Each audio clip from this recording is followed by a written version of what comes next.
Perkenalkan, nama saya Rudi Rifawan. Saya adalah dosen Hubungan Internasional Fakultas Ilmu Sosial dan Politik Universitas Padjadjaran. Pada mata kuliah ini, yaitu mata kuliah Bisnis dan Manajemen Internasional, saya bersama dosen pengampu di mata kuliah ini, yaitu Ibu Fiani Puspitasari, akan mengajar tentang pengantar bisnis internasional, yaitu antara bisnis dan hubungan internasional itu sendiri, bagaimana kaitan antara fenomena hubungan internasional terhadap bisnis. Kemudian setelah itu saya akan membahas tentang teori-teori perdagangan global, dan kemudian di pertemuan-pertemuan selanjutnya kami akan membahas tentang sistem moneter internasional. Dan juga di bawahnya lagi, setelah kita membahas tentang sistem moneter internasional, kami akan membahas tentang manajemen strategi dalam bisnis internasional dan aplikasinya. Sehingga capaian mata kuliah ini dalam RPS yang kami buat adalah mahasiswa memahami tentang dasar-dasar bisnis internasional dan manajemen strategi, terutama kaitannya dengan hubungan internasional.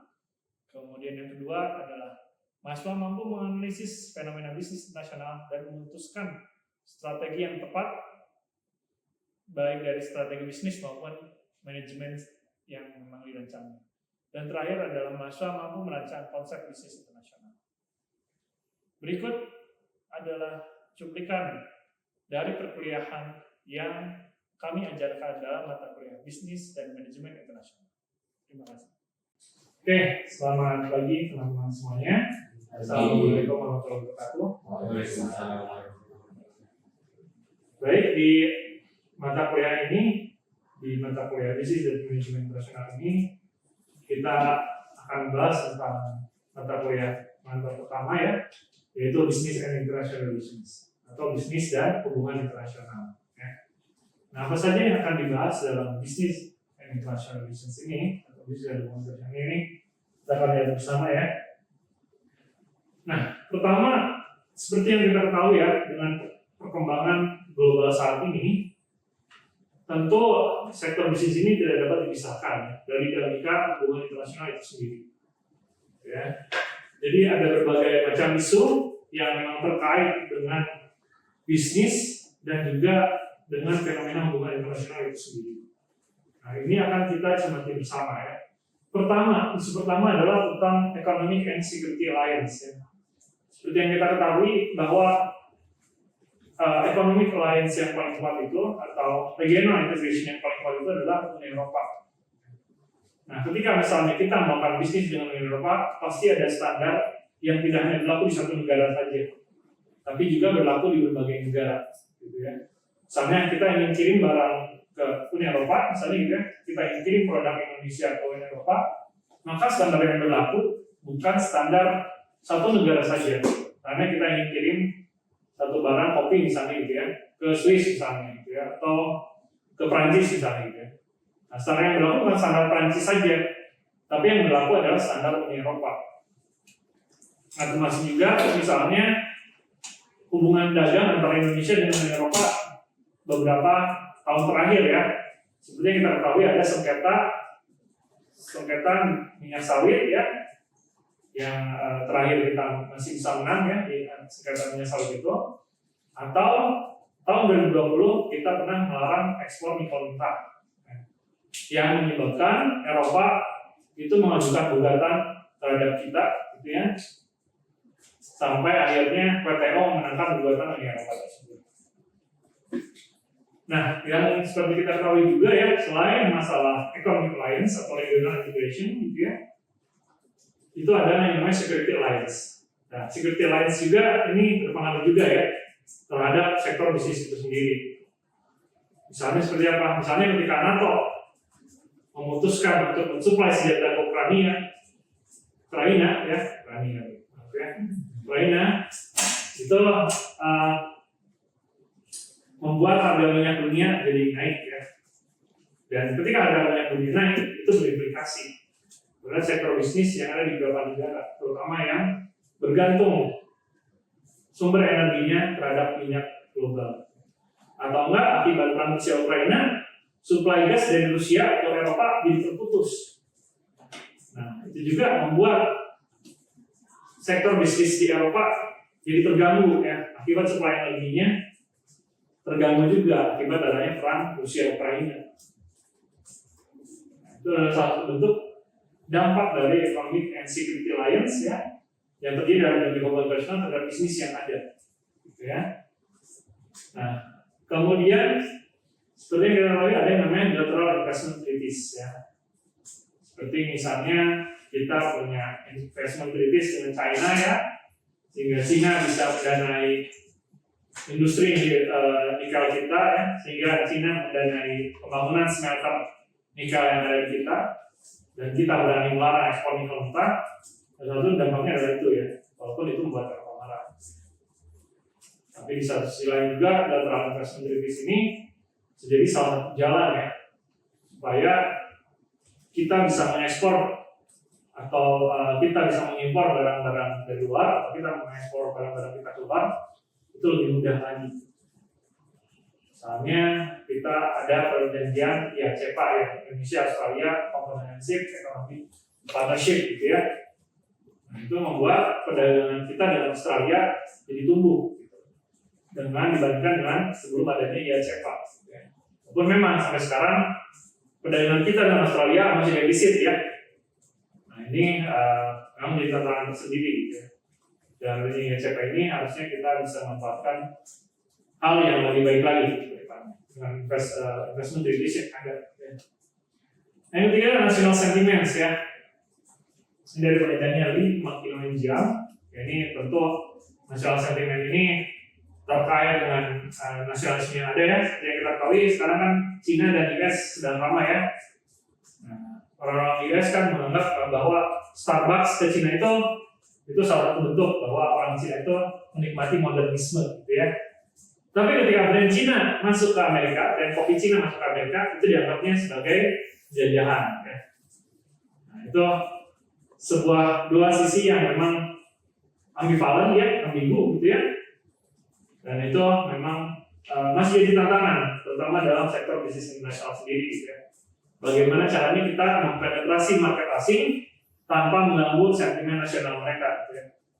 Atau bagaimana caranya kita bisa masuk tapi tetap menghargai budaya mereka atau tidak menyinggung budaya mereka, sehingga barang yang atau produk yang kita masuki ke pasar mereka itu jadi bisa terjual lebih baik lagi gitu ya. Atau bisa menghasilkan income ataupun profit yang lebih besar lagi ketimbang kita memakai cara-cara yang sifatnya sentimen saja gitu ya. Nah, seperti yang saya katakan tadi ya, Economic and Security Alliance ini itu ada EU ya, kemudian ada juga ya OPEC ya. OPEC seperti yang kita ketahui sendiri ya, OPEC ini pada saat tahun 1960-an ya sempat membuat ekonomi Amerika kisruh ya. Kenapa kisruh gitu ya? Karena pada tahun tersebut salah satu pelopor OPEC gitu ya, di Arab Saudi melarang ekspor minyak mentah ke Amerika dan membuat Amerika mengalami yang namanya krisis energi pada saat masa Raja King Faisal pada saat itu. Nah, dan OPEC pada saat itu termasuk sekarang ini ya, bagaimana OPEC menentukan kuota minyak sangat berpengaruh sekali terhadap harga minyak yang ada. Tapi di sisi lain, hal juga sekarang itu kalau masalah harga minyak bisa dipengaruhi juga oleh dinamika keamanan kawasan ya. Keamanan kawasan seperti yang ketahui ya, seperti pada saat Israel dan Iran berperang, itu membuat harga minyak dari naik. Nah, tapi pengaruh OPEC sekarang ini tidak sebesar pada dulu ya, pada saat tahun 1960-an dulu. Kenapa? Karena salah satu produsen minyak terbesar saat ini juga adalah Amerika Serikat, dan Amerika Serikat bukan anggota OPEC. Jadi Amerika Serikat juga punya andil dengan penemuan sel gas yang terbaru ya, itu punya andil terhadap suplai minyak global. Nah, kemudian tadi ya, yang seperti saya katakan tadi ya, Bilateral investment treaties juga ini berpengaruh juga terhadap apa? Terhadap bisnis di sebuah kawasan. Ya. Nah, seperti yang kita ketahui ya, ini bisa kita lihat ini gambar apa ini? Ada yang tahu teman-teman? Raja Ampat ya. Nah, Raja Ampat bisa kita ketahui ya, ramai sebelumnya ya, bahwa Raja Ampat ini sendiri bisa jadi dua pilihan buat Indonesia. Apakah memaksimalkan potensi wisatanya gitu ya, untuk mendatangkan turis asing sebanyak-banyaknya, atau memaksimalkan sumber daya alamnya, yaitu PT Nikel itu ya, yang ramai itu ya. Dan juga kalau terkait nikel, bilateral investment treaties yang terbaru itu adalah perusahaan Prancis ya, arahnya itu bersedia menanamkan modalnya di Maluku ya, Teluk Weda untuk membangun smelter nikel yang ada di sana. Itu dua sisi pilihan yang bisa jadi dilematis ya buat pemerintah Indonesia gitu ya. Mana yang mau dipilih? Tapi tentu mungkin bagi kita secara idealis kita akan memilih keberlangsungan alam ya, karena keberlangsungan alam ini sifatnya long last gitu ya. Tapi di sisi lain, ketika negara membutuhkan pendapatan yang besar gitu ya, bisa jadi nikel juga itu bisa digunakan. Itu tergantung cost and benefit analysis yang mana yang memang lebih menguntungkan. Nah, ini gambar kedua bisa ya, ini gambar apa kira-kira? Ka'bah ya. Ka'bah dulu tahun 600 Masehi masih seperti ini. Masih belum banyak pembangunan yang terjadi. Tapi sekarang Ka'bah berkembang pesat ya. Dan di Mekah itu adalah salah satu plan dari Saudi Vision 2030 ya, untuk mengembangkan ekonomi Saudi untuk lepas dari ketergantungan daripada minyak dengan menanggalkan tourism. Makanya sekarang kalau teman-teman mau ke Mekah atau Madinah, itu Saudi membuka berbagai jalan, gitu ya. Nggak hanya visa umroh aja yang bisa mengunjungi Mekah dan Madinah itu. Bagi teman-teman Muslim, kalau mau ke Mekah dan Madinah bisa berbagai jalan ya. Ada visa transit gitu ya. Jadi kalau teman-teman ke Eropa pakai Saudi Airlines, itu teman-teman bisa transit dulu di Saudi selama 4 hari ya, dan dari 4 hari itu teman-teman bisa melakukan umroh gitu ya, atau teman-teman ke kota suci yang ada di Saudi Arabia, yaitu Mekah dan Madinah. Kalau enggak, visa bisnis juga sekarang bisa masuk ke Mekah dan Madinah. Beda dengan dulu. Kalau dulu hanya umroh aja yang bisa masuk. Tapi sekarang semua jenis visa yang memang di-approve oleh imigrasi Saudi itu bisa masuk ya ke dua kota suci ini. Dan juga mendukung dari visi Saudi 2030 untuk lepas dari ketergantungan dari minyak. Nah, kemudian ini ya, sentimen ya. Nah, tadi yang saya ceritakan kan sentimen yang sifatnya konflik antar negara ya, antar dua negara. Ini juga konflik antar negara ya. Dan kalau BDS singkatan dari apa? Boycott, divestment, and sanctions. Okay? Boycott, divestment, and sanction. Seperti yang kita ketahui ya, ini juga cukup berpengaruh ya, boycott, divestment, and sanction ini ya. Kalau misalnya kita lihat laporan dari McDonald terbaru ya, McDonald tahu kan waralaba dari US itu sendiri ya, yang memang sudah global gitu ya, dan ada cabangnya di berbagai belahan dunia. Lalu mereka turun, nah, dan ini salah satu maknanya adalah pengaruh gerakan ini ya, pengaruh gerakan sentimen ini gitu, boycott, divestment, and sanction. Nah, dengan adanya gerakan tersebut sebenarnya ketika waralaba makanan asing gitu turun gitu ya, dan bisnisnya menuju collapse, itu harusnya kita bisa fill pasar tersebut, ya kita bisa isi pasar tersebut gitu. Dengan apa? Dengan brand-brand Indonesia. Jadi setidaknya di Indonesia dulu aja. Jadi apa nih? Substitusi kuliner Indonesia yang bisa masuk terhadap adanya gerakan ini gitu, terhadap penurunan omset mereka ini. Pasti berpindah, gak mungkin dananya nggak berpindah ya teman-teman ya. Nah berpindahnya kemana? Itu kita harus manfaatkan secara baik gitu ya. Dan pendanaan itu tuh gitu. Atau konsumsi masyarakat itu tuh gitu. Jadi konsumsi masyarakat yang selama ini mengalirnya ke waralaba asing yang memang terpengaruh dengan gerakan ini harusnya bisa pindah ke usaha-usaha milik anak negeri itu sendiri. Dan bahkan dari usaha-usaha tersebut harusnya usaha dalam negeri itu bisa ekspansi keluar, gitu ya. Seperti kalau misalnya kita buka cabang, kan kalau saya ada yang pernah ke Australia sini belum? Oke, semoga suatu hari teman bisa ke sana ya. Seperti yang tahu ya, kalau di Australia itu banyak sekali diaspora Indonesia dan lebih banyak restoran Indonesia di sana dibandingkan negara-negara kulit putih yang lain ya.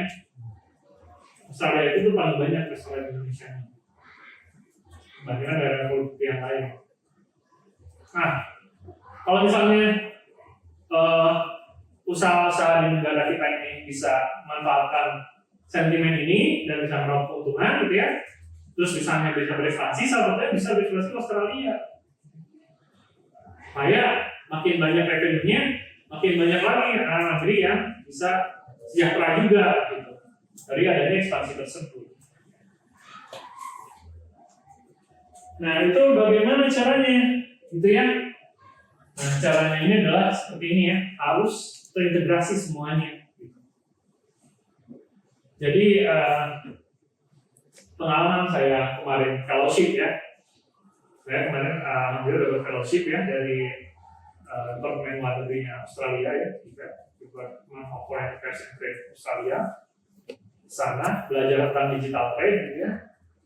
Jadi yang mereka bangun itu adalah ekosistemnya dulu, ekosistem dari mulai dari insentif pemerintah ya, inovasi dari akademia, terus sinergi dengan private sector-nya. Jadi dari sinergi tersebut pasti ada hal yang bisa dikerjakan bersama dan bisa lebih produktif lagi gitu. Nah selama ini kan yang terjadi kan di kita itu jalan sendiri-sendiri ya, government jalan sendiri, akademi jalan sendiri, private sector jalan sendiri, nggak ketemu benang merahnya di mana. Nah tata kelola ini yang harusnya kita bangun bersama ya, supaya semuanya saling terintegrasi gitu ya. Jadi uang pajak yang memang dikumpulkan dari civil society ya, dari private sector, dari akademia, dari government, itu bisa jadi funding tersendiri buat balik lagi, biar uang taxnya balik lagi ya, dimanfaatkan balik lagi buat akademia, private sector, dan civil society yang nantinya jadi end user. Nah end user ini bisa kontribusi juga ngembangin private sector, civil society, dan akademia sehingga ngembangin pajak yang lebih besar lagi buat negara ini. Jadi model yang ada di Australia itu seperti itu ya. Jadi waktu itu ada negara bagian Victoria gitu ya, dia punya dana yang memang dikumpulkan dari pajak masyarakat gitu ya. Dananya itu diserahkan ke private sector atau dikelola dengan equity firm yang memang akuntabel ya, yang memang sudah punya reputasi di sana tuh. Nah, private sector itu dia mendanai private sector yang lain, akademia ya buat riset gitu ya, atau civil society yang lain untuk tingkatan edukasi di masyarakat, sehingga produk-produk dari private sector, akademia, dan civil society yang didanai itu bisa ada manfaatnya buat masyarakat. Nah kalau ada manfaatnya apa? Ya nanti masyarakatnya jadi produktif. Ketika masyarakat yang produktif punya penghasilan, pasti penghasilannya kan ke government lagi. Nah, model seperti itu yang harusnya kita bangun. Ya. Jadi hal yang terjadi sekarang ini di negara kita ini bisa mengadopsi apa yang memang sudah dibangunkan di negara-negara yang memang berhasil menerapkan hal tersebut.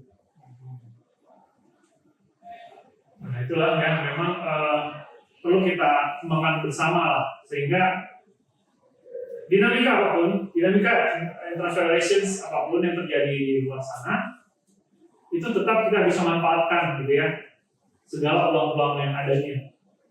Jangan sampai dari dinamika tersebut malah jadi bencana. Memang dari sebuah fenomena internasional memang ada dua kemungkinan ya. Yang pertama mungkin akan menjadi itu dia disaster ya, jadi sebuah bencana, tapi di sisi lain itu akan jadi sebuah peluang ya. In every crisis there is an opportunity. Ya. Di setiap krisis pasti ada yang namanya peluang. Nah, peluang itulah yang harus kita manfaatkan bersama supaya dari tiga hal tadi ya, dari mulai regional and security alliance ya, kemudian national sentiment, dan satu lagi yaitu apa? Satu lagi yang masih kan? Ada 3 hal tadi. Bilateral investment itu bisa kita manfaatkan secara bijak ya, dan bisa jadi manfaat yang besar buat keuntungan kita bersama. Oke, ada pertanyaan sejauh ini? Silakan. Silakan, ada pertanyaan teman-teman? Ya, silakan gitu.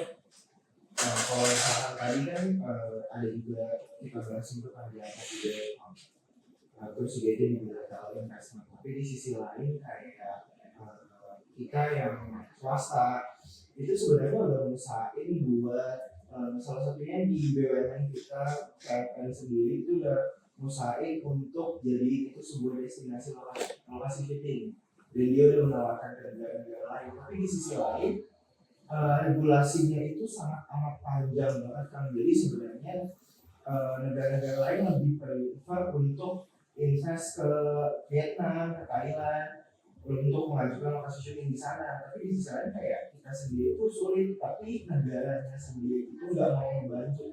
Terus kalau misalkan kayak gitu sebenarnya penyesuaian kayak gimana sih yang bisa kita lakukan sebagai swasta? Ya, memang ya. Itu memang sebuah tantangan tersendiri ya di negara kita ini ya. Jadi antara inisiatif dari swasta dan pemerintah tadi seperti yang saya katakan masih jalan sendiri gitu ya. Jadi strateginya dari swasta seperti itu gitu ya, tentang lokasi syuting, bisa ya, aturan itu masih belum sesuai gitu ya.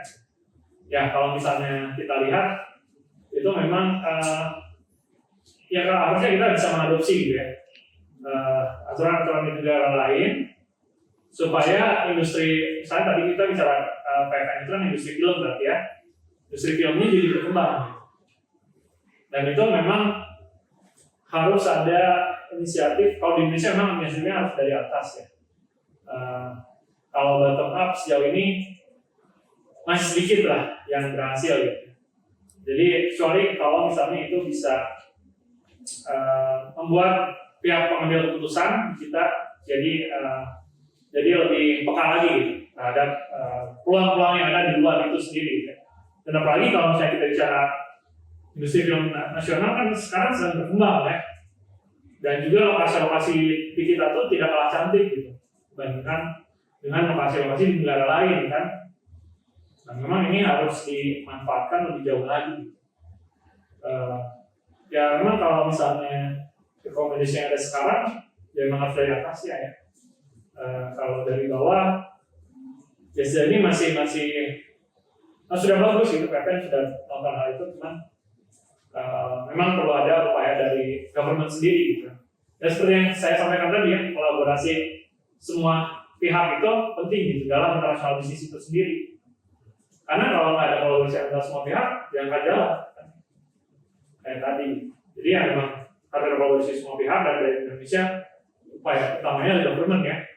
Karena sistem kita tuh pihak yang memang punya peran lebih besar itu government. Seperti itu. Oke. Ada lagi yang silakan. Ya. Kalau dari sisi pemerintah sendiri kan memang kayak lumayan kompleks terhadap kayak ekosistem seperti ini. Menurut apakah sebagai pemerintah harus bikin khusus dinas buat mengatur ekosistem, atau kayak udah mereka kayak koordinasi aja, nggak perlu bikin lembaga ini? Ya, terkait dengan pengaturan ya, sebenarnya tidak perlu ada badan khusus gitu ya. Sebenarnya hanya memfungsikan sesuai dengan aturannya badan-badan yang sudah ada.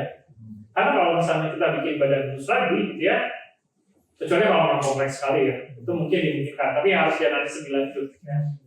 Tapi kalau misalnya yang ada sekarang harusnya semuanya ya itu sesuai dengan aturan yang ada atau sesuai dengan hal-hal yang normatif yang ada, sehingga semua pihaknya saling berperan dengan perannya masing-masing gitu.